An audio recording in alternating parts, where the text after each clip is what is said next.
করে গোষ্ঠ আদালতে খাওয়ায়া ওনার জেলে ঢুকায় 4টা বছর পর্যন্ত জেলে বন্দি রাখলো।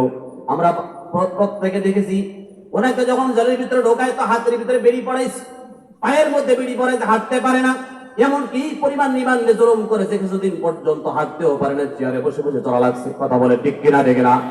একজন আলেমকে যদি এমন জুলুম করা হয়, আর তারা যে কোটি কোটি টাকা চুরি করলি, ওদেরকে তো এইভাবে হাত বেড়ি পড়ায় নাই। গতকালকে দেখলাম, আগের দিনও খবরে দেখলাম, বাংলাদেশের একজন যোগাযোগ মন্ত্রী পলক, ওনাকে যখন এক জায়গা থেকে আরেক জায়গায় নিয়ে যায়, হাতের মধ্যে কোনো বেরি নাই, পায়ে কোনো বেরি নাই, অথচ তারা লক্ষ লক্ষ টাকা চুরি করছে, জনগণের টাকা আত্মসাৎ করছে। গুম খুনের অপরাধী তারা, তাদেরকে হাতও বেরি পড়ায় না, পায়েও বেরি পড়ে না, আবার দুই হাত দিয়ে পাবলিকের কাছে মোনাজাত করে, দোয়া করেন, দোয়া করেন, আল্লাহ দোয়া চাইতে চাইতে যায়। স্বাধীন হাত খোলা আলেমদেরকে হাতে বেরি পড়ায় দেশে পায়ে বেরি পড়ায়